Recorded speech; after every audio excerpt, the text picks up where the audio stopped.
Seja muito bem-vindo e vamos doutorar novamente. Hoje trago aqui o Vinícius, vocês já conhecem ele aqui do canal. E a gente vai fazer uma modalidade um pouquinho diferente hoje. É o nosso primeiro vídeo nesse formato. E depois vocês contem pra gente se gostaram, se é interessante. A gente vai tentar trazer algumas entrevistas. Hoje, por ser a primeira, eu vou entrevistar o Vinícius, né? Mas a ideia é que a gente traga outras pessoas, outros especialistas, pra gente ter um debate bem completo aqui, uma entrevista bem bacana. Alguns vídeos vão ser no formato informativo, né, como a gente tem feito. Alguns vão ser os curtinhos e alguns esses podcasts que a gente planejou. Eu separei alguns temas que o Marcelo não sabe para fazer para ele também alguns para mim. E aí em breve a gente quer trazer uns especialistas, colegas nossos, né? A ideia é ter um canal bem completo, assim, com todo tipo de conteúdo que for interessante e que traga entretenimento e também conhecimento. Bem, o que você separou pra gente falar hoje? Hoje a gente fez, eu que começo entrevistando e acabei escolhendo um tema que eu acho muito, muito interessante e que eu sei que o Vinícius tem uma vivência muito grande nessa área, que é a vida na sala de emergência. Eu sabia que você escolheu um tema assim. E aí? Bom, então vamos lá. Primeiro, Vinícius, conta um pouquinho pra gente. Por que você acha que eu escolhi esse tema pra você? O que tem na sua vida relacionado à sala de emergência? Eu acho que minha vida tem sido muito no setor de emergência, né, de maneira geral. A gente formou junto, né? E desde a formação eu já imaginava que eu queria clínica. E eu fiz a residência, passei na residência de clínica na Santa Casa de Misericórdia, aqui de São Paulo, né? E eles têm uma residência, um plano de residência, um projeto de residência muito voltado para emergência, né? Lá eles têm o maior pronto-socorro de emergência de portas abertas da América Latina. Essa é uma coisa que eu aprendi com você que me ensinou, eu não sabia. Eu não sabia que era tão grande assim. É muito. E assim, você vê que mesmo para os acadêmicos, para os alunos lá, eles passam muito tempo no pronto-socorro e eles têm a parte da clínica muito voltada para atendimento de emergência. Eu ouvi esses boatos, assim, lá na BC, a gente é formado na BC, tinha esses boatos, para emergência a Santa Casa é mais legal. Exato. Entendi. Então, assim, a gente passa muito tempo do ciclo, dos 2 anos de residência médica lá na Santa Casa, trabalhando em pronto-socorro, em emergência, né? Inclusive, 2 a 3 noites por semana, virando noite de plantão, trabalhando na emergência. É o que a gente mais faz na carga horária lá, basicamente, né?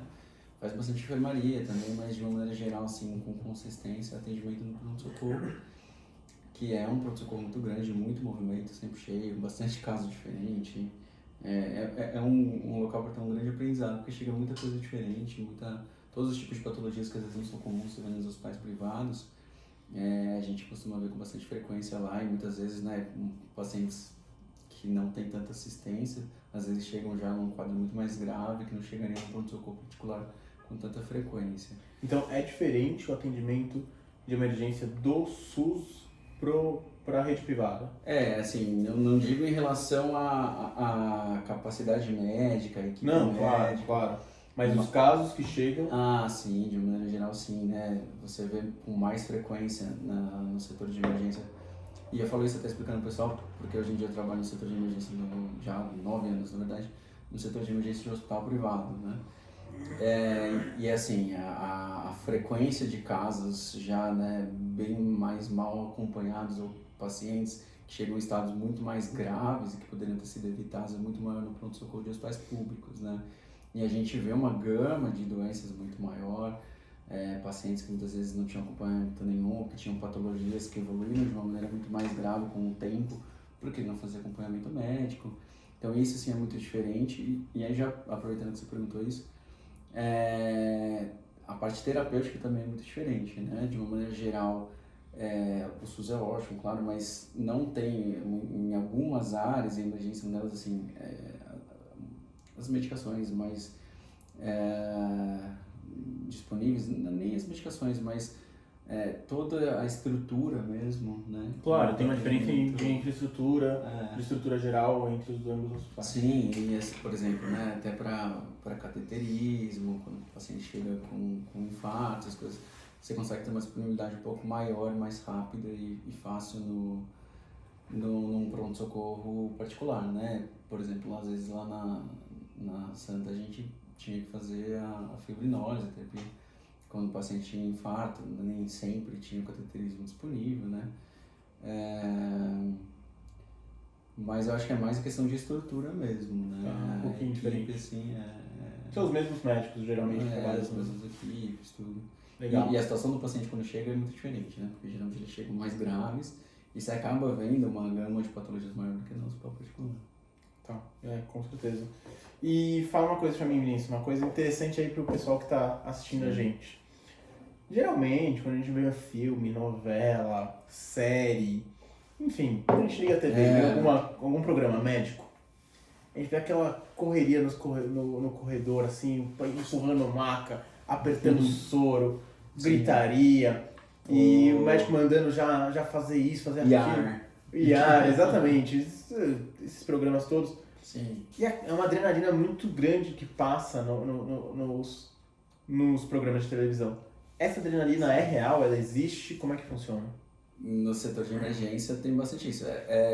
Claro, assim, não é tão fidedigno, né, da maneira que acontece. A forma de atendimento de emergência lá no americano é um pouquinho diferente da que a gente tem aqui, né? Mas tem bastante disso, né? Tem bastante caso que chega em emergência, você tem que ter uma certa correria. Mas não é a rotina, né? São casos isolados. A gente vê, mais uma vez, muito mais no pronto-socorro público, que chegava muito mais paciente parado, com uma urgência muito maior, necessidade de atendimento muito mais urgente. Mas sim... Parado é um termo que eu acho que pode ter algumas pessoas que podem não entender. Parado não é congelado, parada é em parada cardíaca, né? E aí sim você tem que correr, fazer aquele atendimento imediato, né? Fazer a ressuscitação cardiopulmonar para tentar trazer aquele paciente novamente à vida, né? Essa é uma parada que a gente chama, né? E rola uma hierarquia, assim? Como é que funciona durante um atendimento? Vamos por pior cenário. Pior cenário é uma parada cardiorrespiratória. Sim. Numa parada cardiorrespiratória, existe uma hierarquia? Como é que o médico controla a situação? É o médico mesmo que controla? Quem que está disponível ali? Assim, existe uma hierarquia no sentido de que as coisas têm uma cadeia de funcionamento e precisa estar organizado para funcionar direito nesse momento em que você tem que ser efetivo e eficaz, né? Então, assim, existe uma hierarquia, geralmente quem comanda todas as drogas que vão ser usadas. Claro que assim, a equipe, quando está bem preparada, já sabe bem quando os funcionários são bons, o que vai ser feito, o que vai administrar, tudo, mas quem interpreta ali o ritmo de parada que esse paciente está, que a depender do ritmo de parada que ele está, você vai fazer droga e desfibrilar, ou você vai só fazer droga, enfim, droga, medicação, né? E aí varia do tipo de parada, e quem tem que fazer essa interpretação do ritmo ali no eletro, na hora, né? É o médico, e a partir daí ele vai comandando os ciclos, e o certo, o ideal, né, é ter sempre um médico de fora organizando todo mundo, né? O médico ou quem esteja na massagem, quem está administrando a droga, quem está pegando acesso, quem está, enfim. Precisa ter uma organização, geralmente é essa pessoa líder que a gente diz, né? Que fica orientando. E sim, acaba que tem uma hierarquia, a gente faz a comunicação fechada, né? Você fala para a pessoa o que você quer, ela responde para você o que você pediu, para você ter certeza que não houve erro de comunicação, né? E sim, assim, é mais uma questão, não é uma questão de erro, mas uma questão de necessidade de ter uma organização definida para que as coisas funcionem da maneira mais correta, né? E conta uma coisa pra mim, assim, eu sei, essa é uma pergunta que é difícil, mas assim, de cabeça, de papum, assim, vem algum caso na sua cabeça que você tenha tido algum estresse numa parada cardiorrespiratória, alguma coisa que aconteceu interessante? Opa, tem um bichinho aqui. Tem... De cabeça, nossa, foi tanta coisa de cabeça, é até difícil lembrar, mas de estresse em parada, não é assim, teve uma situação, não sei se é isso que você está perguntando exatamente, mas que eu me lembro muito. Eu quero saber uma experiência interessante para o pessoal ouvir. Eu acho que é uma questão assim, interessante da gente conversar, não foi nem na emergência, era um paciente razoavelmente grave, estava monitorizado, mas estava em enfermaria, que era um senhorzinho que eu acompanhava o atendimento dele, ele é um paciente grave, tinha uma insuficiência cardíaca bem descompensada, bastante grave. Era usuário de marca-passo, estava evoluindo mal nos últimos dias, era um paciente que tinha eminência de parada. E eu lembro que eu conversando com ele, e a única coisa que ele tinha pedido é para que ele não fosse entubado. Que é quando a gente passa o tubo pela garganta, né, até as vias respiratórias mais baixas, para o paciente respirar. E ele falou, olha, se acontecer alguma coisa comigo, a única coisa que eu não quero é ficar sem falar, que ele coloque um tubo na minha garganta, tudo. Que é uma decisão muito pessoal, né? Totalmente. Isso foi na residência, tá? E assim, ficou muito claro pra mim que ele não queria. De qualquer maneira, eu lembro de ter respeitado e pensado assim, não, quem sou eu, né? Pra um senhor de 90 e poucos anos que viveu a vida inteira e forçar ele a algo que ele não quer, né? Ele tá no direito dele, ele tava lúcido e orientado quando ele falou. E lembro que assim, pouco tempo depois, ele começou a evoluir mal, dispineico, cansado, ainda lúcido. Eu perguntei pra ele faleceu, X, né? Eu não quero que o senhor fique com falta de ar, eu tô aflito, deixa eu entubar o senhor. E aí ele fazia, não. E aí eu lembro que eu tava uma colega minha, na ocasião, porque era uma situação difícil, né? Eu entendo ela. Achou que deveria ter entubado, por ver ele desconfortável daquela maneira, é compreensível, mas algo dentro de mim me lembrava dele ter pedido e insistentemente ainda está pedindo para não ser entubado, né? E eu falei, não quero que o senhor fique com falta de ar, não quero que o senhor, né, fique assim, é muito ruim, deixa eu entubar o senhor. E ele fazia assim, não sei se ele também, eu acho que ele já tinha uma noção do que estava acontecendo. E a gente tem que respeitar, né? E eu lembro que foi uma situação muito aflita, que a gente foi fazendo todas as outras medidas, e assim, ele ficando desconfortável, mas não queria de jeito nenhum ser entubado, e foi uma situação bem complicada, acabou parando. Faleceu. Mas faleceu da maneira que ele desejava. Mas nunca é fácil. Não, de jeito nenhum. Mas o que eu quero dizer assim é que a equipe médica respeitou a vontade final do paciente. No fim sim.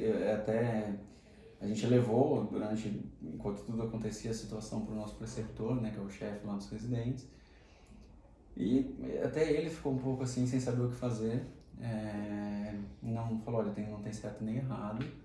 Deixou mesmo na nossa mão, né? E como o paciente era meu e ele tinha me pedido isso, no fim, por mais que a colega, ela ficou desconfortável, sabe? De ver que a gente não estava entubando, achou que deveria entubar, salvar ele naquele momento.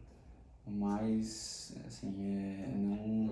Olha, eu vou falar, eu sou 1000% a favor da autonomia do paciente. Eu também, desde que ele esteja sempre consciente, como era o caso dele, sim, né? Sem dúvida, mas assim, a autonomia do paciente. Eu também. É o que o paciente quer, o que o paciente deseja, a vida é dele, não é sua. Exatamente. Você tá lá para ajudar ele. Eu também acho. E se a forma de ajudar é não entubar, eu acho assim, claro, não faz anos isso, mas eu acho que vocês agiram muito bem. Sim, muito e bem. Assim, uma decisão difícil. Claro, e assim, eu entendo totalmente a posição da colega, né, porque é uma ótima profissional, sempre foi uma ótima residente, pessoa show de bola, nada... Mas é pra mostrar que é sempre uma situação difícil, né, pro médico. E que não é só a técnica, né, a gente lida muito também com essa parte de... Lida, até emociona um pouquinho. E, bom, vamos mudar um pouquinho de assunto. Tenho certeza que você tem umas histórias boas também nessa... Sempre, né? Só você fez residência de cirurgia, também devia ter vindo... Só de você contar isso aí, a gente já lembra umas histórias, assim... Fiquei até um pouco emocionado mesmo desse negócio de autonomia de paciente, assim. Conta aí se tiver gostado. Não, é assunto pessoal, até meu avô passou por uma situação bem difícil e não quis nem fazer exame pra saber o que tinha, assim. Mas eu entendi demais, sabia? Mas é difícil respeitar a autonomia, assim, do familiar, né?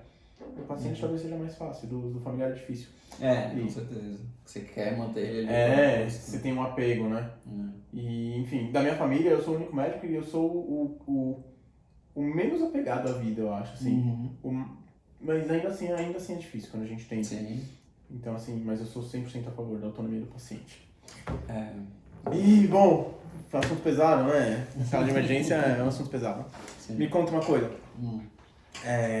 saindo um pouco de parada cardiorrespiratória. Deixa eu ver se é uma Não vale a pena.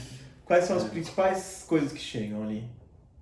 Que chega na emergência? Mas eu quero saber no hardcore ali, no SUS, Tá. no hospital de grande porte, mega. Tá. Ó, que chega bastante em sala de emergência, assim, infarto, né? AVC chega bastante. Bastante paciente séptico. Sepse é para o pessoal saber, né? É uma forma mais grave de infecção, quando ela está mais avançada, que pode evoluir para aquilo que o pessoal fala de falência múltipla de órgãos. Sendo bem simples para vocês entenderem, né? Então, um paciente grave, geralmente secundária a uma infecção pulmonar, urinária, que são os sentidos mais comuns. Sepsis chega bastante, politrauma chegava bastante, né? Paciente acidentado, né? Que é o politrauma que a gente chama. Chegava muita dissecção de aorta. E geralmente o SAMU que traz, o paciente que vem sozinho, o familiar que traz, como é que funciona? Depende da situação. Quando é infarto, essas coisas. Que depende muito, mas alguns eram levados por remoção, né? Pelo SAMU, e alguns a família mesmo. A família mesmo que levava. E me conta uma coisa, quando a família traz, isso aqui porque tem muita gente que vê a gente que não é médico, tá? Que não trabalha na área. A família trouxe o paciente para a sala de emergência e o paciente vai precisar dos primeiros cuidados. Qual o papel da família nesse momento? E onde que a família fica? A família fica dentro da sala de emergência, não fica? Como é que funciona? E o que Deus me livre, você teve que levar um paciente, um familiar seu para o pronto-socorro. O que é a melhor coisa para você fazer para você ajudar no atendimento dele? Legal. Assim, depende da situação, né? Claro. Do paciente, mas quando é um paciente que está mais grave, ele vai para a sala de emergência. E na sala de emergência aí não é o ideal ficar familiar, né? Ali tem que ter um atendimento médico focado, mais imediato. Mas geralmente, né, esse familiar ele fica colocado lá de fora, alguns hospitais têm até uma salinha para isso. E tem alguém da equipe, que enquanto tem alguém prestando atendimento, alguém está lá tirando a história para tentar entender em que situação aquilo aconteceu, quais são os antecedentes desse paciente, né? Quando ele chega assim já numa emergência. E aí, claro, né, assim que possível, assim que estabilizado, né, que não tinha mais risco de vida imediato, aí você vai passar a situação, o que aconteceu, qual é o diagnóstico, o que você está pensando, o que foi feito, como é que ele respondeu, para a família ter uma posição e entender o que está acontecendo, né. Mas acontece às vezes de, por exemplo, chegar um paciente em parada cardiorrespiratória, a gente tenta reanimar, a família fica do lado de fora, sabe que ele está parado, e aí às vezes você só sai para dar a notícia. Olha, revertemos, não revertemos, e é isso, né. E como é que é essa notícia aí? Mas acho que você não respondeu a minha pergunta. Desculpa. O que é o melhor para o familiar fazer? Ele tentar buscar já ligar para alguém para pedir as receitas dos remédios que toma? Assim, ele tentar ser proativo ou não é o momento de ser proativo, é o momento de ficar mais... É interessante ele ter o máximo possível de dados desse paciente, né? Se ele não souber, ele buscar saber antecedentes de saúde, alergias, medicações de uso contínuo, isso tudo é bastante relevante para a gente pensar na história e para a gente formular a nossa hipótese diagnóstica. Não se desesperar, é claro que dependendo da situação é muito complicado, mas quanto mais ele conseguir se acalmar e focar no que pode ajudar, né, como por exemplo pesquisar essa história de saúde caso ele não saiba, é o que mais vai ajudar, né? Mas assim, nada... E claro, né, a identificação da situação grave em casa e a remoção imediata para o hospital é fundamental, né? Então é por isso que é importante o público em geral saber identificar um AVC, saber identificar um infarto, né? Então, isso de repente é um vídeo legal da gente fazer, né? Como identificar um AVC, como identificar um infarto. Bem legal, a gente porque presta uma informação também bem bacana para a população, isso é importante, né? Bacana. E nesse momento que as coisas infelizmente não deram certo, não teve sucesso e o paciente faleceu, como é que é a comunicação da notícia com a família?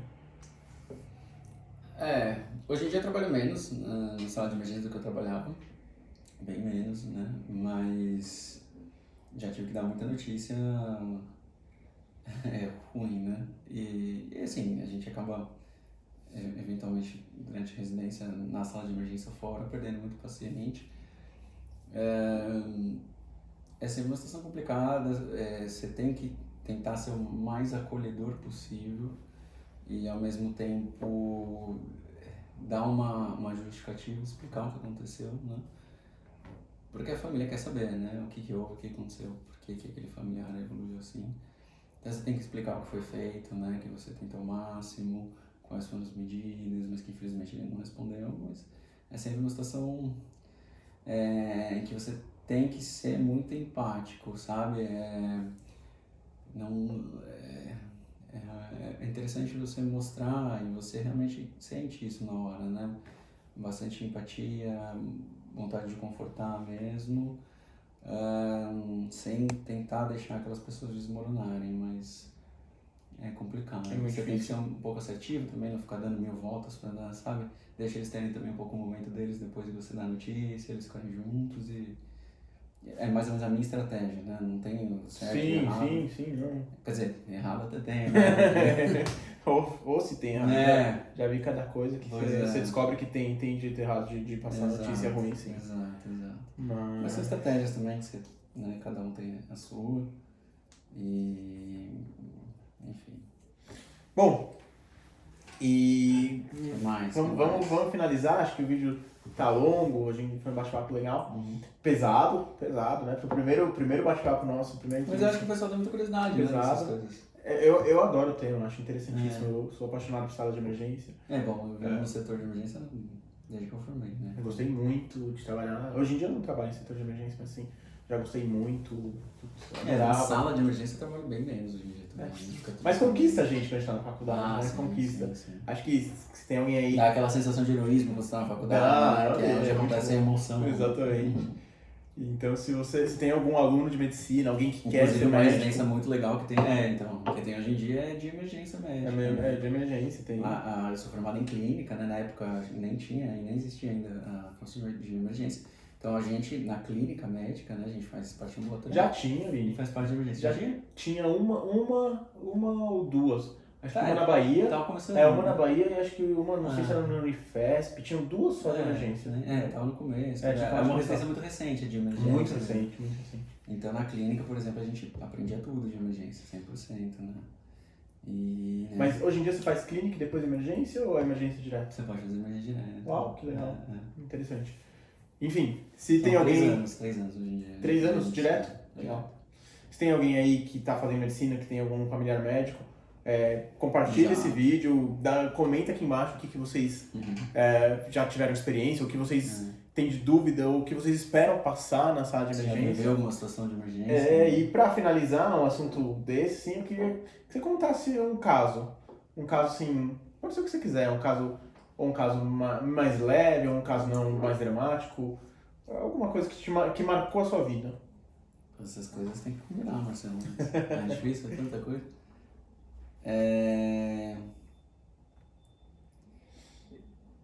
Teve um caso bem que eu lembro que pra gente, isso também na Santa Casa, né, com certeza. Mas, falando nisso, inclusive, que eu tava falando que os pacientes chegam num estado bem mais avançado, né, que a gente não entende às vezes como é que eles... Demoraram tanto que chegaram. Exatamente. Nunca vi igual, assim, é uma senhorinha que tava com desconforto respiratório e tal, e a gente fazendo os exames de imagem, a gente identificou na tomografia que ela tava com a área cardíaca desse tamanho, mas não era o coração aumentando, ela tava cheia de pus no pericárdio, cheia de secreção, tava com um tamponamento pericárdico muito grande. Para o pessoal entender, o pericárdio é uma membrana que fica em volta do coração. Às vezes ele inflama por algum motivo, ou infecciona, e ele começa a produzir secreção. E aí ele vai expandindo, e essa secreção vai acumulando em volta do coração, né? E dificulta o batimento cardíaco, a responsabilidade cardíaca. E o pus, todo mundo já viu pus em espinho. O pus é um líquido mais grosso, né? Um líquido que ele restringe, né, o batimento cardíaco. Então, assim... Ele é mais denso, né? Mais denso. E, assim, impressiona ela ter um derrame exato. purulento. Não, e assim, para você entender, não é raro a gente ver derrame pericárdico, mas com o volume que ela tinha, a gente faz uma punção, né? A punção de Marfan, e aí a gente começou a tirar a secreção. Esse caso não era meu, mas eu acompanhei e vi a gente fazendo o procedimento e tudo. Eu não lembro exatamente quanto que a gente tirou, mas foram seringas e seringas das grandes, assim, de 50 ml. Nossa! E chama... A gente teve que pegar uma segunda Cuba Rim. Uau! É. A gente chama Cuba Rim, gente, é Um recipiente... recipiente de armazenamento. Quantos ml dá dele? Bastante, né? Fácil 500, porque quando a gente tá em cirurgia, a gente Sim. acaba que põe uns 500 ml ali. Nossa, e aí eu nunca tive esse negócio desse tamanho. Ela tava com a cardíaca gigantesca, cheia de pulso. E aí a gente foi drenando. E aí melhora instantânea, né? Claro que faz segmento de tratamento posterior, né? Que ela vai embora pra casa depois. Mas Saiu melhor. Nossa, já dá um alívio. Puxa, isso que é legal de sala de emergência. O paciente entra num limite, assim, entre a vida e a morte, assim, e, claro, os casos que a gente tem sucesso, ele sai desse limite e sai bem. Mas desse tamanho eu nunca tinha visto. E acho que nem vou ver de novo. E aí a gente fica pensando, né, caramba, como é que ela só chegou nesse ponto, né? Ela tava falando? Tava falando, assim, orientada, consciente e tudo. Nossa senhora. E ficou bem. Ficou bem. Graças a Deus. Bom, acho que é isso. Não sei se você quer contar mais alguma coisa. Acho que você conversou bastante aqui. Para um primeiro bate-papo, achei bem legal. Fala. Não, assim, para quem gosta de emergência, uma área muito bacana. Inclusive é uma residência muito bacana, né? Super, como toda área da medicina, né? Carente de gente competente, boa, mas assim, talvez até mais, porque são pacientes que não tem... Você não tem tempo de raciocinar, né? Exato, não tem margem para erro, né? Então, são pessoas muito competentes e, assim como muitos dos colegas lá no hospital, né, que eu trabalho, são muito competentes. E é uma área muito bacana, que dá muita ansiedade, né, quando você está atendendo, mas para quem gosta é bem bacana. Eu sou apaixonado. Sim, a minha vida acabou saindo muito disso. Eu nem entro quase em pronto-socorro e meus pacientes são sempre eletivos, que a gente chama de horário marcado. Sim, então, assim, sim. É uma outra fase da minha vida, mas eu tenho encantamento e admiração por quem seguiu a área de emergência. Acho. Fiquei alguns dias no SAMU, só de ficar no SAMU já comia aquela adrenalina, já era um negócio... Quando a gente foi no SAMU, passou uns dias lá no ciclo da faculdade, né? Mas então é isso, falando em parada, né? Não sei se você lembra, acho que quando a gente estava no SAMU pela faculdade, eu fiquei de dupla com um colega nosso, e aí acho que a nossa ambulância era de UTI, foi a primeira chamada, né? Um senhorzinho que estava em parada na casa dele, lá na comunidade. E aí eu lembro que a gente saiu correndo com o SAMU, aí já tocaram o radinho do paramédico, falaram: Douglas, estimativa de chegada. Daí ele falou: aqui 11 minutos. Daí, silêncio no rádio, né, só retorna assim: chega em 2. Rapaz, esse cara aí começou a subir calçada, assim, nossa, eu e o Rafa assim, mano, nossa, o que vai acontecer? Mas no fim a gente tentou ressuscitar e... Não deu certo? Não. E já acho que ele já tava parado há um tempinho pelo aspecto. Não deu certo. Esse negócio de ambulância, poxa, outra época também, né? Faz quantos anos que a gente saiu da faculdade? 10, 12? 10 anos. E uma vez eu tava na ambulância também. Não parece porque eu fiz a barba, mas foi 10 anos. Vai ter cara de criança, né? Eu tava com uma colega também na sala na ambulância, né? A gente tava em fase de aprendizado. E também chamaram a gente. E aí eu acho que... Eu nem sei que caso que era, assim, era... Moleque, tava tudo adorando, tudo poxa, vamos salvar uma vida. Deslumbrado. Totalmente deslumbrado. E daí o motorista, coitado, também devia ter uns 20 anos, o motorista começou a correr com a ambulância, mas correr, numas vielas, numa comunidade, assim, ele chegava 80 por hora na viela, assim, e daí, no fim, era muro e morro. Então, assim, daí corria, assim, eu falei, caraca, a gente deve estar com muita pressa, né? Eu imaginei, né? De repente, ele me para, assim, a gente tava numa comunidade, né? Ele me para, desce do carro, tá ali. Eu queria uma informação, como que eu chego não sei onde? Eu falei, nossa, não é possível. Sério?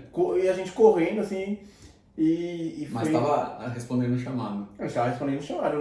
Eu não me lembro se era urgente ou não, mas assim, o que me chocou foi a gente a 80 por hora, fazendo umas curvas doidas, assim, e ele interrompeu o carro pra ir, daí depois quando ele voltou, ele falou assim, que meu celular acabou a bateria. E eu fiquei triste pela falta de infraestrutura da ambulância, de não ter GPS, de não ter... E depois a gente eu não tive nenhuma lembrança, não tenho nenhuma lembrança traumática da ocorrência, mas... Você lembra o pessoal do SAMU contando pra gente que eles foram chamados uma vez lá na comunidade também, quando chegaram os bandidos renderam, pegaram todos os... Lembro. Roubaram os equipamentos. Todos os equipamentos, tudo. É difícil. Eu tava falando, né, desculpa, você quer encerrar, mas é que você tem uma história muito boa pra contar também, que eu lembrei. Eu não lembro se foi um acidente de bicicleta, atropelamento de bicicleta, que os filhos do senhorzinho foram... Será que dá tempo de contar isso aí? Não. Não? Então vamos lá. Essa história aqui é uma história muito boa, assim, muito marcante. Foi na sala de emergência, não foi? Foi na sala de emergência. A minha sala de emergência que eu tive contato foi um pouquinho diferente da do Vinícius. A minha era uma sala de emergência mais cirúrgica, né? Eu sou cirurgião. Então não era infarto, AVC, era mais tiroteio, né? Ferimento de arma de fogo, né? Que é quando a pessoa é baleada. Ferimento de arma branca, que é quando a pessoa é esfaqueada. Acidente de carro, de moto, enfim. Traumas são esses acidentes com risco de vida. Traumas em geral. E uma vez eu recebi um senhor que estava vindo da Avenida do Estado. E a Avenida do Estado, eu não entendo a Avenida do Estado, eu tenho pavor da Avenida do Estado. Como eu fiz o ABC, né? Eu peguei muitos casos que vieram de tiroteio na Avenida do Estado, assim. Então, assim, pra mim é uma avenida que me aterroriza. É, uma das mais violentas. E eu não entendo por que as pessoas pedalam lá. Se você é ciclista, juro, tem tanto lugar lindo pra pedalar, montanhas, parques. Não vai na Avenida do Estado, aquela avenida é barulhenta, tem fumaça de carro, tem tiroteio, eu não entendo. Mas enfim, chegou um senhor, tem uns 60 anos, era novo, assim, roupa de ciclismo, né, óculos, capacete, tudo, chegou lá, trazido pelos bombeiros. E vítima de ferimento de arma de fogo, tinha tomado um tiro na coxa, ali na Avenida do Estado. E vou lá atendendo, tá tudo super tranquilo, não tinha pegado nenhum vaso importante, nenhuma artéria importante, nada disso, movimento bom da perna. Tava aguardando a avaliação do ortopedista, que o ortopedista precisa ver como é que ficou a musculatura, a parte óssea. Mas ele tava totalmente tranquilo, estável. E tava bem humorado, acredite se quiser, bem humorado, assim, não tava estressado, não tava assustado, tava tranquilo, assim, surpreendentemente tranquilo. Sim. E ele chegou lá, um pouco de dor, a gente já tinha feito medicação pra dor. E aí, passou um tempo, e qual era a história, né? Ele tava pedalando, não tinha nada a ver com o que aconteceu. 2 meninos foram fazer um assalto numa moto esporte, parece, foram roubar. E aí o rapaz da moto acelerou e fugiu, eles atiraram, e daí foi uma bala perdida na coxa do ciclista que tava no outro lado, não tinha nada a ver. Isso. E aí ele chegou lá pra gente, e aí a gente tava cuidando dele, de repente me chega, não sei se foi bombeiro, SAMU, com 2 meninos, juro, o mais velho devia ter 14 anos. E eu não lembro a idade deles agora, mas meninos mesmo. Eram os bandidos que atiraram nesse senhor. O menino já conhece a história, atiraram nesse senhor. Eu mandei esse contato. Mas é muito boa. Ou seja, eu tava na sala de emergência, com a vítima, com ferimento na coxa, né? E os 2 bandidos chegaram. A gente até usa um termo de brincadeira, assim, claro, um termo médico entre os médicos, assim, que é polirralado. Quando a gente tem o politrauma, que é quando tem um acidente grave, e polirralado, é um termo que não existe, na verdade, que é quando chega assim, com vários machucados leves, escoriação, como é que chama a escoriação? Arranhado, né? Coisinha boba, assim, coisinha besta que não, só dói, óbvio, mas não impõe risco à vida. E os 2 meninos chegaram todo ralado, assim, todo machucado, ferimentos leves, e chegaram lá na sala de emergência e colocaram o ciclista, um menino, né, suposto bandido, e o outro suposto criminoso, né, ali. E eles se reconheceram, né? E eles se reconheceram, né?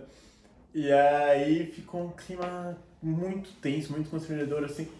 E aí tudo bem, eu fiz o atendimento dos meninos. Os meninos era dar remédio pra dor e limpar o machucado, e curativo, não tinha nada demais.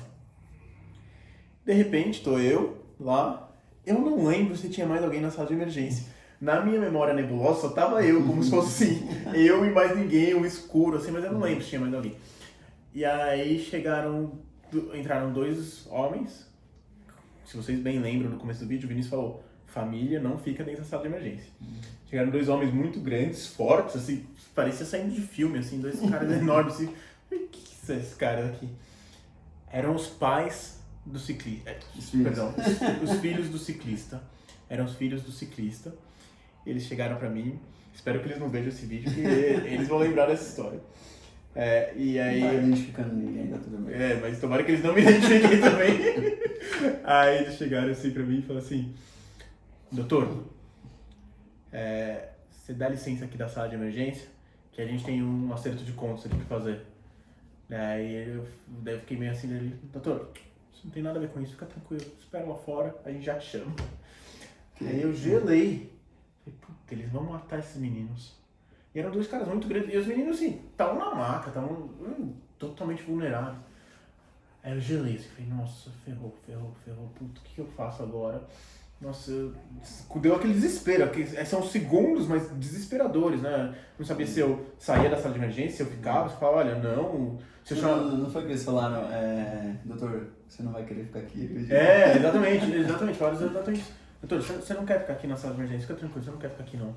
Você quer esperar lá fora. Acho que eles falam assim, você quer ir tomar um café, né, doutor? Alguma coisa assim, nesse sentido. Tem doutor, isso, você não né? quer ficar aqui na sala de emergência, você quer tomar um café agora, não é verdade? Tem isso, né? E aí eu falei, caraca. Eu acho que eles não falaram tem acerto de contas. Eles falaram, você me lembrou bem. Isso, né? Falaram isso, como é que foi? Foi, doutor, acho que você não quer ficar na sala de emergência agora, você não quer ficar aqui agora, acho que você quer tomar um café. É verdade, eles não falaram nada de acerto de contas, falaram que você quer tomar um café. Nossa. Aí eu falei, oh meu Deus do céu, e eu quero mesmo tomar um café. Enfim, e assim, a última coisa que eu queria era enfim. Mas é complicado, porque todo mundo que tá ali é sua responsabilidade, né? Complicado, porque exatamente. Eu não sei, assim, legalmente, juridicamente, até onde vai minha responsabilidade de me intervir De nisso, segurança do hospital. de segurança do hospital, que eu não sou segurança, mas ao mesmo tempo os meninos eram meus pacientes, né? E eu não posso deixar os meus pacientes serem agredidos também. Eu não sei o que eu certo fazer. Eu não sei o que eu certo fazer. Não sei quão agressivo eram os filhos desse ciclista. Se assim, se eu falasse, olha, não, eu vou ficar aqui, se eles iam querer... Enfim, eu não sei. Não sei são segundos que você não sabe o que fazer. E vem cá, não existe segurança em hospital público.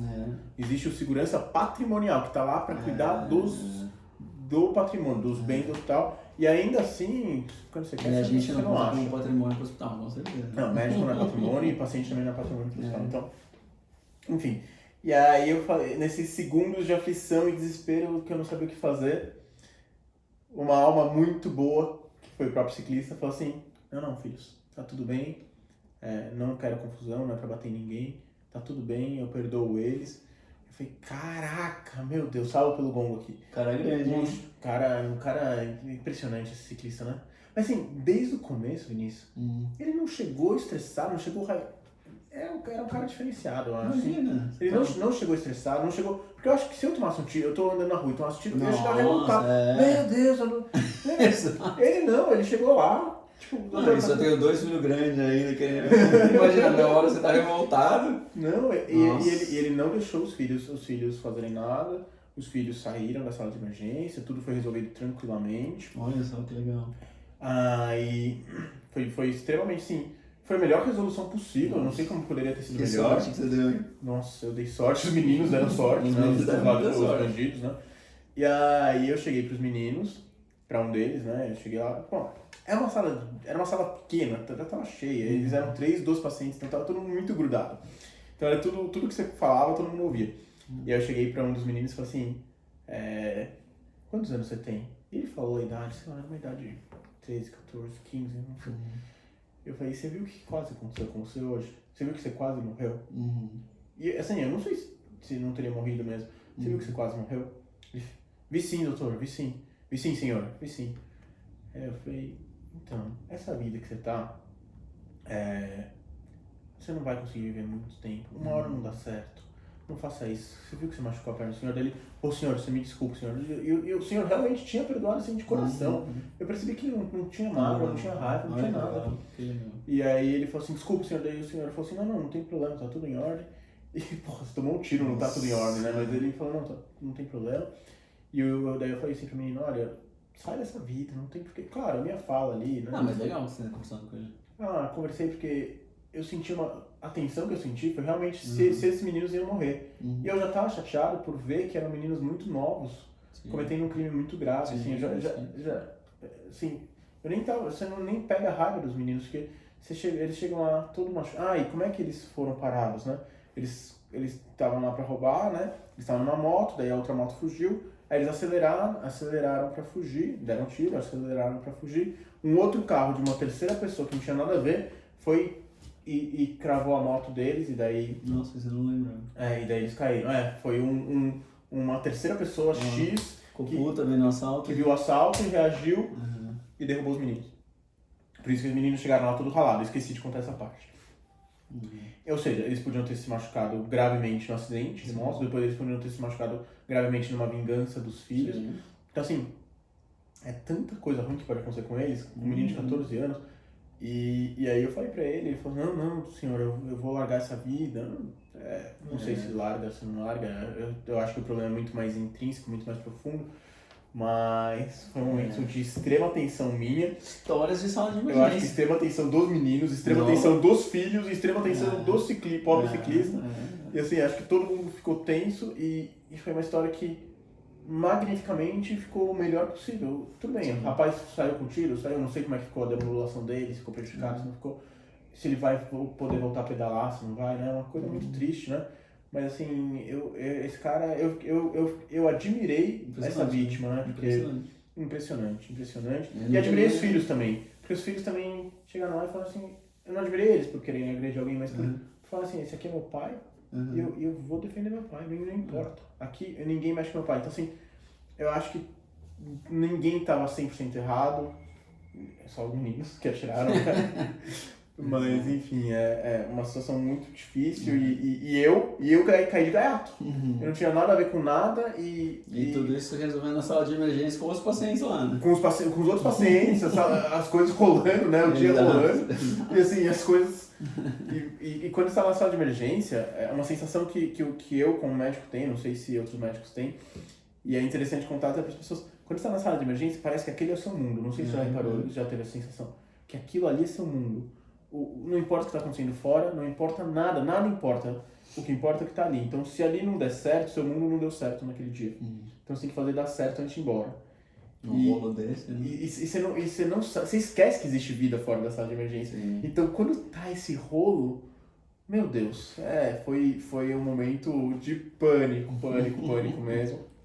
E, bom, se o ciclista se reconhecer, fica um abraço pra você e um parabéns aí pela espírito. Grandeza mesmo, né? Fica um abraço e um parabéns. Espero que sua perna esteja muito boa e que você esteja bem e tudo em ordem. Contamos muitas curiosidades para as pessoas, né? Espero que eles tenham gostado. Eu acho que esse caso eu gosto. E toda vez que eu conto esse caso numa roda de amigos assim, que eu já contei várias vezes, porque é uma história que me empolga assim de contar. Então, toda vez que eu conto numa roda de amigos, todo mundo fica interessado, tem aquele silêncio, todo mundo fazendo perguntas. Então, espero que vocês tenham gostado também dessa história. Obrigado por ter trazido ela, Vini. E é isso. Espero dúvidas, comentários. Poxa, você é médico também, quer contar sua história de sala de emergência? Quer vir aqui com a gente, ser entrevistado? Vem, a gente bate um papo. Verdade. Vem aqui contar sua história. Manda uma mensagem aqui embaixo. Eu nem sei como é que chama a mensagem aqui no YouTube. Comentário. Manda um comentário aqui embaixo. E a gente entra em contato. Coloquem também o que vocês quiserem que a gente faça de vídeo, esquema de podcast, comenta aqui que a gente esse vídeo, esquema de podcast, a nossa ideia assim, é mais bater um papo, contar. Não é muito educacional, não é tirar dúvidas em relação à doença, é mais tirar dúvidas em relação ao geral. Mas vamos eventualmente também bater papo sobre especialidades. Sobre tudo. Mas assim, o que vocês quiserem. A gente tá aí pra melhorar a qualidade de vídeos médicos no YouTube. Espero que vocês tenham gostado. Aquele abraço. Fala que gravou. Gravou, mas acho que tá travado. Vamos em gravado.